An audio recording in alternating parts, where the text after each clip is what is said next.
Good morning, happy Sunday. Sun's out, a little bit chilly outside, but you know what?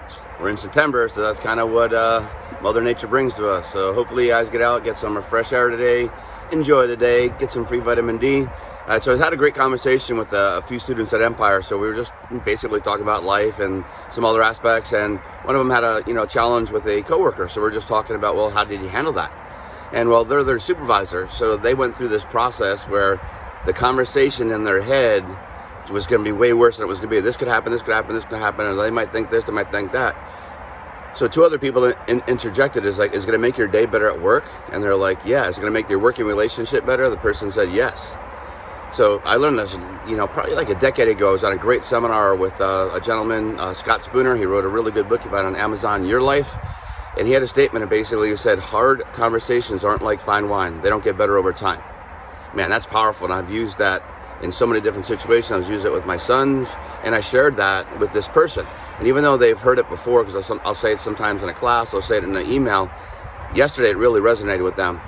And they're like, okay, the conversation is probably not going to be as bad as I think it is. I'm just worried about what other people think. And I said, you're the supervisor. You know what I mean? They should be looking up to you, but if this person's a challenge and affecting others, bringing negativity, I said, you need to address it, because you want to have a work environment that's good for everybody, including that person. Maybe they're just having a challenge at home and they just happen to be projecting, taking out other people. You just never know.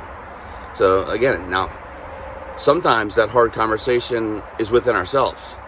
You have to have a little introspection. We have a tendency to judge ourselves harder than we need, right? We have a tendency to self-sabotage things that might go good, right? And what's that from? Is it from fear? It's from, insecurity. That's our challenge, our battle that we're fighting every day. And everybody's, work in progress on that, including myself.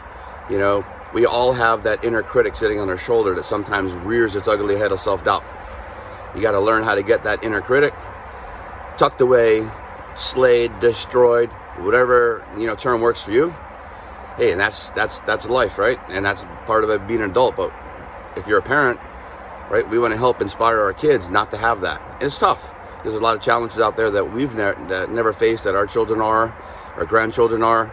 So if we can be the best version of ourselves and show them how we constantly work to be a little bit better, a little bit stronger, mentally, physically, spiritually, I think that's a great impact we can have on our future youth.